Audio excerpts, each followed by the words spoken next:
प्यारे बच्चों नमस्कार। आज के क्लास में आप सभी का बहुत बहुत स्वागत है। प्यारे बच्चों, आज के क्लास में हम आप सभी को बताने वाले हैं क्लास 10th मासिक परीक्षा जुलाई के लिए साइंस विज्ञान का जो है रियल क्वेश्चन पेपर का आंसर की। तो प्यारे बच्चों अच्छे से देखिएगा और हर एक क्वेश्चन को आप सभी जो है क्लास में याद कर लीजिएगा। आपके एग्जाम में जो है सेम इट इज हूबहू क्वेश्चन ऐसे ही देखने को मिलेगा, तो अच्छे से देखिएगा और एक एक क्वेश्चन को याद कर लीजिएगा। ठीक है, अगर आप याद कर लेंगे तो सबसे पहले क्वेश्चन बना करके आएंगे, तो अच्छे से देखिएगा प्यारे स्टूडेंट। ठीक है, तो चलिए प्यारे बच्चों हम लोग क्लास को शुरू करते हैं। क्लास शुरू करने से पहले अगर चैनल से अगर नए जुड़ रहे हैं तो चैनल को सब्सक्राइब करके बेल आइकन प्रेस जरूर कर लीजिएगा। वीडियो पसंद आए तो लाइक करके अपने सभी यार दोस्तों में शेयर कर दीजिएगा। ठीक है, तो चलिए प्यारे बच्चों हम लोग फर्स्ट क्वेश्चन देखते हैं। देखिए, फर्स्ट क्वेश्चन देखने से पहले आप लोग ये इंस्ट्रक्शन जरूर देख लीजिएगा पेपर में। ठीक है, 30 प्रश्न रहता है, 25 प्रश्नों का आपको उत्तर देना है और एक प्रश्न का 1 मार्क्स रहता है, तो ये सब आप अच्छे से जानते हैं। ठीक है,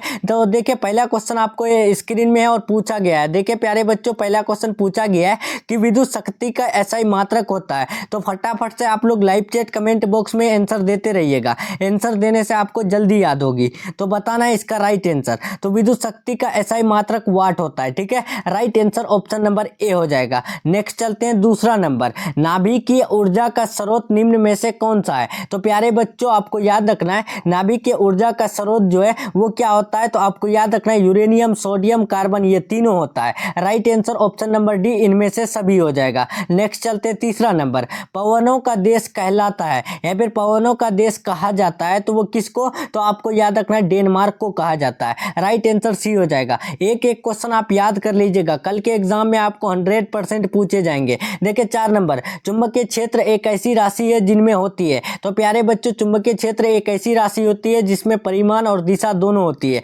right answer option number C हो जाएगा। नेक्स्ट क्वेश्चन चलते हैं 5 नंबर, तारों के टिमटिमाने का कारण क्या है। तो प्यारे बच्चों तारों के टिमटिमाने का कारण होता है उनका वायुमंडलीय अपवर्तन। ठीक है, राइट आंसर सी हो जाएगा। नेक्स्ट चलते हैं 6 नंबर, एमीटर का प्रतिरोध होता है। तो एमीटर का प्रतिरोध 0 होता है। राइट आंसर ए हो जाएगा। याद करते चलिएगा, अपना आंसर कमेंट बॉक्स में देते रहिएगा। 7 नंबर देखिए, बेकिंग सोडा का रासायनिक सूत्र होता है। तो बेकिंग सोडा का रासायनिक सूत्र NaHCO3 होता है। ठीक है, इसका राइट आंसर ए हो जाएगा। और प्यारे बच्चों सब्जेक्टिव क्वेश्चन का सॉल्यूशन टेलीग्राम पे भेज दिया जाएगा। टेलीग्राम चैनल ज्वाइन कर लीजिएगा, उसका लिंक जो है डिस्क्रिप्शन बॉक्स में दिया हुआ है। तो देखिए 8 नंबर, कार्बन की परमाणु संख्या कितनी होती है। तो कार्बन में जो एटम की संख्या होती है एटम नंबर 4 होता है। ठीक है, राइट आंसर बी हो जाएगा। नेक्स्ट क्वेश्चन की तरफ बढ़ते हैं। 9 नंबर, निम्न में से कौन अधातु है। तो अधातु जो है वो कार्बन होता है। राइट आंसर बी हो जाएगा। नेक्स्ट चलते हैं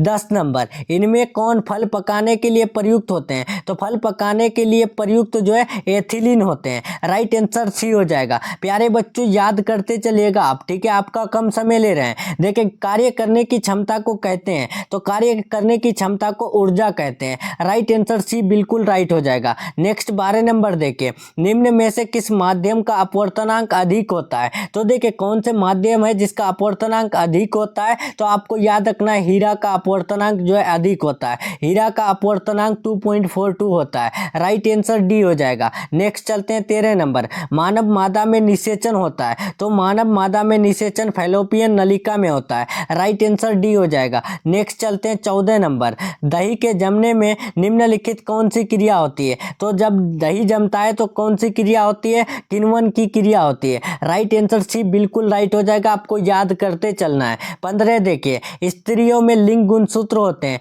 तो स्त्रियों में लिंग गुणसूत्र XX होता है। राइट आंसर ए हो जाएगा। और पुरुष में गुणसूत्र XY होता है। ठीक है, तो आपको ये मंथली एग्जाम में स्त्रियों से पूछा है तो आपको याद रखना है। नेक्स्ट चलते हैं 16 नंबर, ऊर्जा का SI मात्रक होता है। तो ऊर्जा का SI मात्रक वोल्ट होता है। राइट आंसर बी बिल्कुल राइट हो जाएगा। नेक्स्ट चलते हैं 17 नंबर, देखिए विभवांतर मापने का यंत्र कहलाता है। तो विभवांतर को मापते हैं हम लोग वोल्ट मीटर से। राइट आंसर बी हो जाएगा। नेक्स्ट चलते हैं 18 नंबर, आनुवांशिकता का सिद्धांत किसने प्रतिपादित किया। तो आनुवांशिकता का सिद्धांत जो है वो मेंडल साहब ने प्रतिपादित किया। और फादर ऑफ जेनेटिक्स यानी आनुवांशिकी के पिता जो कहे जाते हैं वो मेंडल साहब ही कहे जाते हैं। ठीक है, नेक्स्ट चलते हैं 19 नंबर, अकीरीय तत्व कौन है? तो अकीरीय तत्व जो है हीलियम होते हैं। राइट आंसर बी हो जाएगा, हीलियम। उसके बाद कौन होते हैं? Xenon, radon. ठीक है, ये सब क्या होते हैं? अकीरीय तत्व होते हैं। नेक्स्ट चलते हैं 20 नंबर।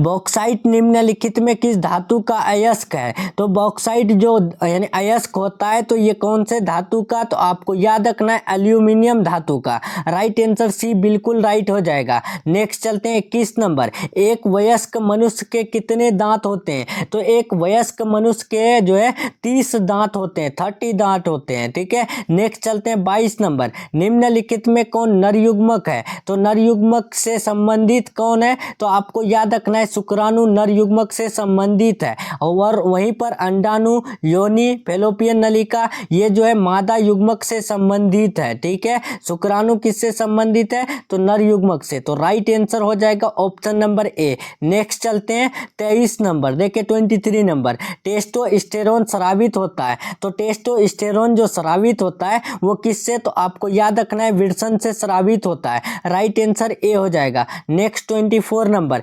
हीमोग्लोबिन की कमी से क्या होता है? तो हीमोग्लोबिन की कमी से एनीमिया का रोग होता है। राइट आंसर ए हो जाएगा। Next 25 number. विद्युत ऊर्जा का व्यापारिक मात्रक क्या होता है? तो विद्युत ऊर्जा का व्यापारिक मात्रक क्या होता है? यूनिट होता है। ठीक है, राइट आंसर सी हो जाएगा। विद्युत ऊर्जा का व्यापारिक मात्रक पूछा है इसीलिए यूनिट होगा। ठीक है, राइट आंसर सी हो जाएगा। नहीं तो अगर सिर्फ विद्युत ऊर्जा का मात्रक यानी पूछता तो जूल हो जाता है। ठीक है, नेक्स्ट चलते हैं 26 नंबर। देखिए धातुओं में धारावाहक होते हैं। तो देखिए प्यारे बच्चों, धातुओं में धारावाहक जो होते हैं मुक्त इलेक्ट्रॉन होते हैं। ठीक है, राइट आंसर बी हो जाएगा, फ्री इलेक्ट्रॉन होते हैं। नेक्स्ट देखिए 27 नंबर। प्रकाश के परावर्तन के कितने नियम है? तो प्रकाश के परावर्तन के 2 नियम है। राइट आंसर यानी सी हो जाएगा। सॉरी, प्रकाश के अपवर्तन के जो है 2 नियम होते हैं। ठीक है, नेक्स्ट चलते हैं 28 नंबर। अल्कोहल का अपवर्तनांक होता है। तो अल्कोहल का अपवर्तनांक जो है 1.36 होता है। राइट आंसर सी हो जाएगा। नेक्स्ट चलते हैं 29 नंबर। देखिए कोशिका का पावर हाउस कहा जाता है। तो कोशिका का पावर हाउस माइटोकॉन्ड्रिया को कहा जाता है। राइट आंसर ए बिल्कुल राइट हो जाएगा। प्यारे बच्चों कमेंट में जरूर बताना आप 30 में कितना सही किए हैं। ठीक है, धारा मापने के यंत्रों को कहते हैं। ये 30 जो है आपका ये लास्ट क्वेश्चन है। प्यारे बच्चों आपको जो है ना मंथली एग्जाम में 30 क्वेश्चन ही पूछे जाते हैं जो कि आपको मैं सॉल्व करके बता दिया। और आपको अगर ऑब्जेक्टिव के साथ सब्जेक्टिव चाहिए तो आप टेलीग्राम चैनल ज्वाइन कर लीजिएगा। देखिए धारा मापने के यंत्र को हम लोग क्या कहते हैं? तो उसे हम लोग एम्पियर कहते हैं। ठीक है, राइट आंसर डी हो जाएगा। तो चलिए प्यारे बच्चों हम लोग का यहाँ जो है यानी मंथली एग्जाम का 30 ऑब्जेक्टिव क्वेश्चन साइंस का कंप्लीट हो रहा है। ठीक है, क्लास कैसा लगा कमेंट में जरूर बताइएगा। ठीक है, और प्यारे बच्चों 30 में से आपको कितना पता था जरूर बताइएगा। ठीक है, तो चलिए मिलते हैं हम लोग नेक्स्ट क्लास में नेक्स्ट टॉपिक के साथ। तब तक के लिए अपना ख्याल रखें, अपना स्टडी जारी रखें। Take care, thanks for watching.